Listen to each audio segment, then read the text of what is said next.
Hello again. The reason why I'm making it is because when it came time to researching this bag in particular for myself, there's not a lot of information out there. There was one written article which addressed a few key points that I'll try to address here as well. And I have a few thoughts to build on what has already been discussed and what has not. Most of which critical, but some of which good. When it came time for me to actually purchase an avalanche airbag, using Black Diamond's product lineup this year, it was pretty clear everything came with its own pros and cons, whether that was the Jetforce Tour, the Jetforce Pro, or the Jetforce UL here. The Jetforce Pro is great in that it offers the 10, 25, or 35 liter bag attachment, so it has greater versatility. The big trade-off is the weight. By the time I load that out, you're talking base weights that are comparable to my weekend backpacking setup. And for me, that was just too much for the type and style of riding I wanted to do. If you subscribe to the philosophy of light is right, then the Pro is definitely not for you. If you need something in the 35 liter capacity, that's the only option that Black Diamond offers. I wish that wasn't the case, but it is. For me, the weight wasn't worth it. And so then the consideration really came down to the UL and the Tour. Now, the Tour offers more traditional fabrics, construction, dedicated Avi tool pockets, and the UL is definitely using some weight-saving techniques. Something else that's really important that I don't hear anybody talking about, and ironically Blister just published their, I think it was the Gear 30 podcast, rhetorically asking the question, like, is capacitor-based avalanche airbags the future? Is that what it will all go to? And to be honest, I was actually more surprised than anybody that I bought a cartridge-based system and not the capacitor. And a lot of that came down to how I think it'll be used in real life, in the field, not on the spec sheet. And what I mean by that is the Tour is capable of multiple deployments. So if you plug it in, say, the night before on your drive out, it will charge those capacitors. There's room for 2 AA batteries, and that will then, if after the first deployment, it will recharge the capacitors for multiple deployments. The catch, so to speak, is that it says under an hour for secondary deployment. I spoke with Black Diamond last week, and they said to me that the UL will indicate that it is ready for a secondary deployment with as little as 30%. My understanding is there's a green light that turns on. And so as a user, you don't know if you have 30% or 100%. And if you're wondering, well, what difference does it make?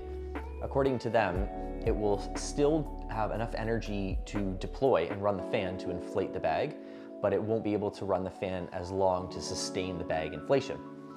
One, there's no way of knowing that. And two, if we sort of take a step back and we think, okay, if an hour is the maximum that it would take to sort of recharge the system for a secondary deployment, if I just deployed, and obviously I was in an avalanche, the first thing I'm gonna do, unless I am injured and I'm being prevented from extricating myself from that area, is I'm gonna leave.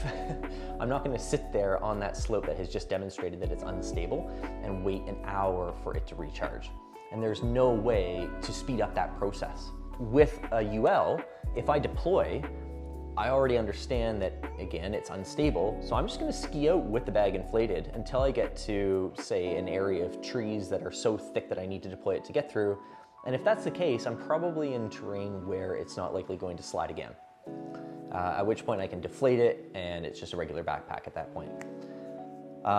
With the UL, it's either you wait for it to recharge before you move again, or you start moving and hopefully you aren't caught again.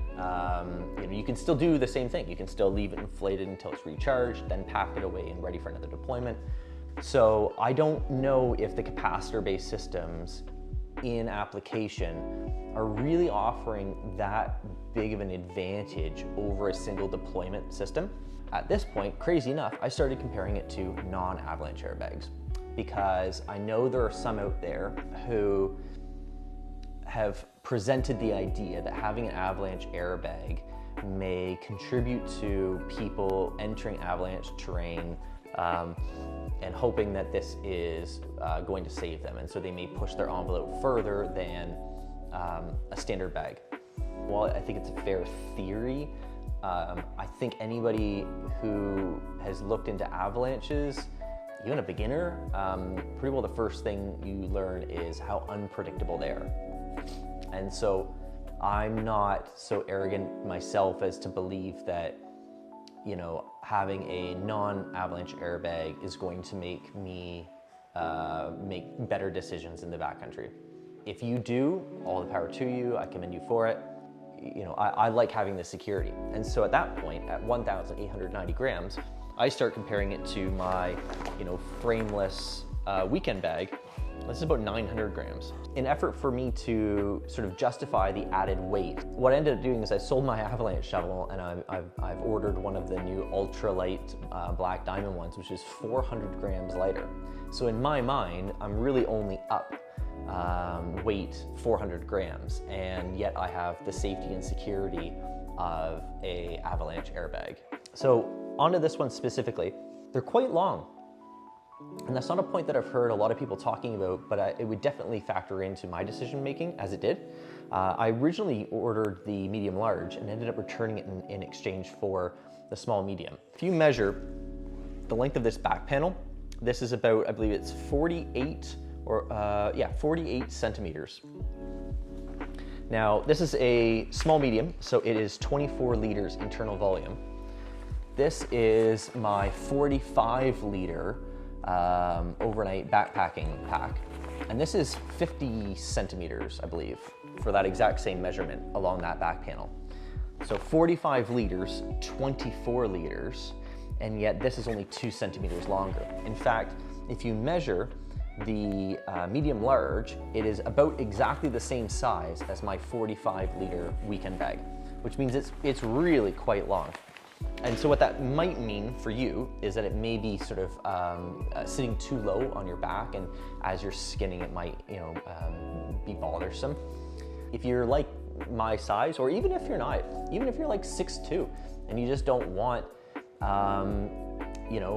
the extra 2 liters, you can save yourself 100 grams and get this. It's like, yeah, okay, 100 grams, but everything adds up. Now, getting into this bag specifically, there were a few things that were mentioned in that written review that I want to address now. And the first one is the fabrics. It does actually feel quite robust. I think the abrasion resistance of this fabric is more than sufficient for how you're going to be using it. I have some concerns about its ability to stand up to a ski edge, and I do plan on doing some skimo type stuff. You might actually be able to see how transparent that fabric is. So, do I think that the fabric's not going to be durable? No, I think it's going to provide a perfectly adequate amount of durability resistance, but I think maybe lacerations might be a problem. I'll have to wait and see in the future. Ice axe, single ice axe carry, nice little storage. Black Diamond is so good at these little attention to detail things. And then the actual ski loop comes out the bottom here.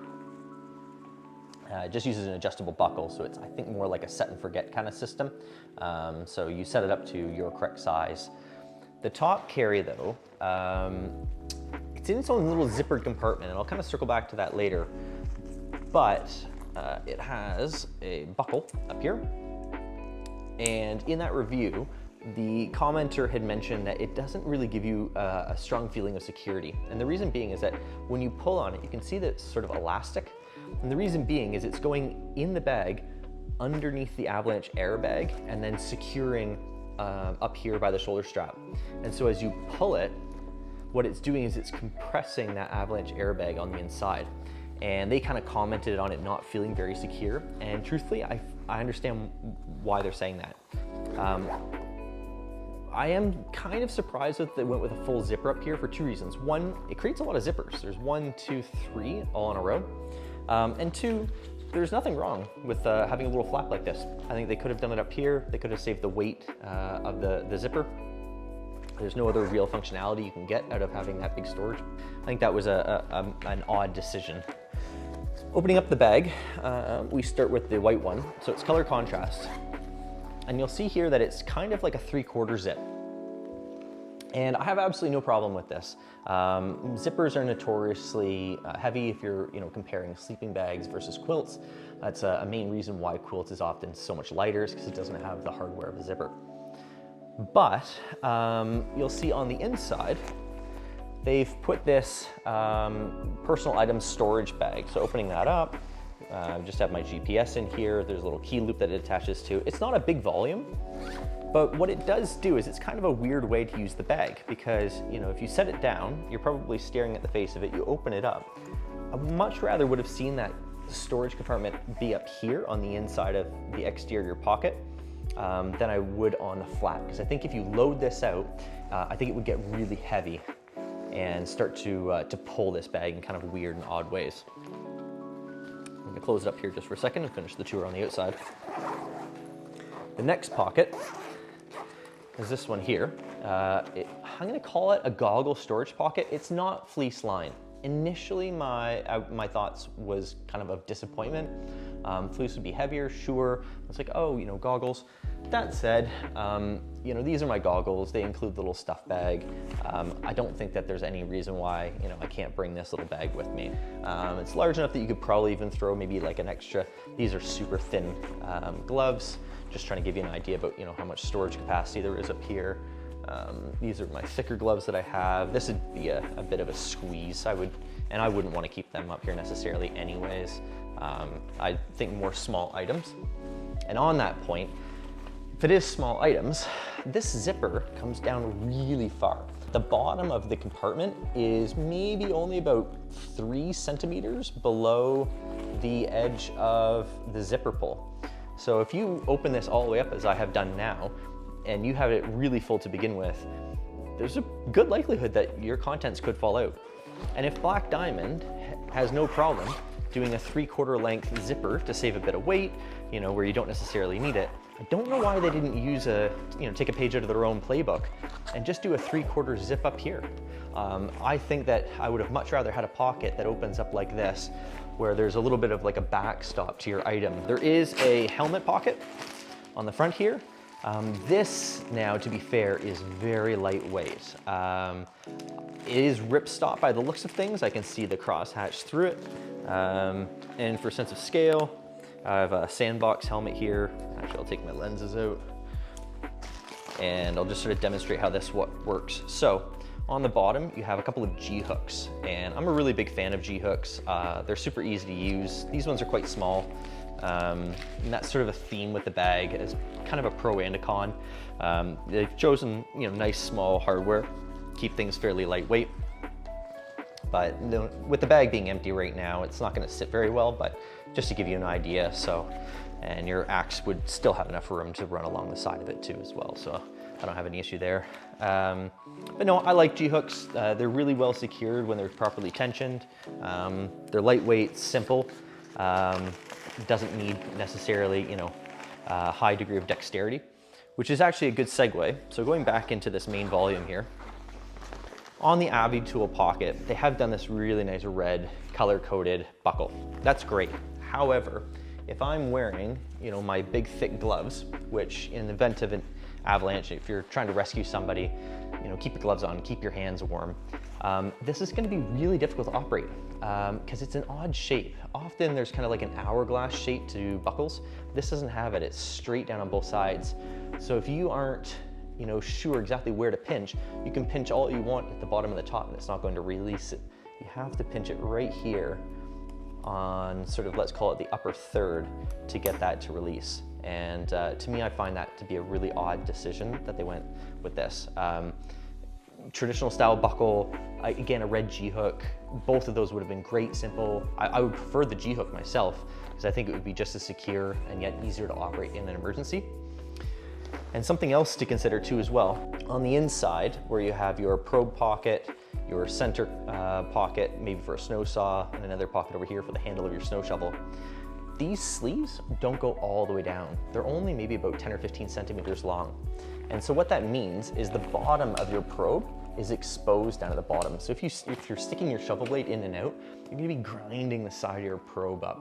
And I'm somebody who really likes to take care of their equipment, and that to me, I don't love. In fact, I think what it might end up doing, having a knock-on effect, is people keeping their probe in their storage sacks. And my personal philosophy, I'm really strongly opposed to that. It's one extra step in an event of emergency. If it is an emergency, you're probably gonna throw it down. It's probably gonna blow away in the wind anyways. So you may as well just leave it at home, reduce that one extra step, and keep your probe ready to go. Again, that's my own personal philosophy, but I strongly believe in it. For as lightweight of this fabric is, to not run those sleeves all the way down to protect your equipment, I think that was a miss. Not to mention, you're gonna have your shovel blade up against your shovel handle or your probe, and I think it's an opportunity for noise generation as well. One little feature that I like, sort of, so this is the leg loop. It deploys out the bottom, and the excess stays in this little storage sack. But when you're feeding it back in, there's no top to this storage sort of compartment. So does it hold in here? Yeah, kind of, sort of, but not great. I would have liked to seen this maybe just stitched closed, and then I could just sort of manually feed it in, or maybe have some hook and loop closure on here. You know, if you're just skinning across a lake or something like that, you know, or in an area or terrain where it's not going to slide and you don't want to have the leg loop around you. I would have liked to have seen, or even a snap, I mean anything just to keep that, you know, this sort of neat, because I can see it sort of falling out. But wait and see, maybe I'm wrong. Other things to talk about. So there was some mention in terms of confusion on how the actual system arms and operates. Included on the inside, there's going to be a small key. On the actual mechanism itself, there's going to be a very obviously threaded component. And what you do is you screw it on all the way, and there's going to be resistance if it's been recently deployed. And there's a small piece of aluminum that will come out, and that's an indicator to say that it's being deployed. And the person who'd written the article review on this particular bag had said that they were confused on the insertion instructions or something to that effect. And on insertion of their canisters, they deployed, thus costing them a lot of money. And that's a good point too as well. So here in Canada, those canisters retail for $69 plus your local tax. So you could be spending as much as $80 depending on what province you're in. And you don't want to be screwing that up. I spoke with Black Diamond to just double check. Once you reset the system and you know that sort of pin, so to speak, has withdrawn, or that indicator, you can insert and take out the cartridges without actually having them deployed. So if you insert them and you decide maybe I'd like to try dry firing the system to ensure that it still works, you can remove them, dry fire it, reset it. If you had these in all season and you want to jump on a plane and for whatever reason your airline won't take these cartridges, then you can remove them, leave them at home, and ship a new set of cartridges or pick up a new set of cartridge where you're going to be at the destination. So you have some options there. So one other consideration too as well, if you want multiple deployments, let's say you're a snowmobiler and you just wanted, the lightest option available airbag, you're not really gonna put too much else in there, maybe a puffy jacket and a little bit of a lunch. There's nothing preventing you from keeping a second set of these cartridges, say, in your snow machine. You could throw another set in your bag, but then at that point, you may as well start looking at the Jetforce Tour. Is it more costly per deployment? Absolutely, but I think that it's still more than reasonable as a system overall. I just, I wanted to put this out there, again, not as a review, but just to try to contribute to the conversation about this particular product and airbags in general. I think this is an amazing product. I'm genuinely looking forward to using it, and the way I've sort of rationalized the weight by selling some of my heavier equipment, picking up a carbon probe, picking up a lighter weight shovel. There's lots on the market now. I think that this makes it more and more easy to justify, and being the least expensive in Black Diamond's range, even more so. So if you have any specific questions about this that I haven't addressed in this video, let me know. I'd be more than happy to make a follow-up video or some comments on it in the future. Until then, thanks for watching. I appreciate it, and we'll see you in the next one. You take care. Bye for now.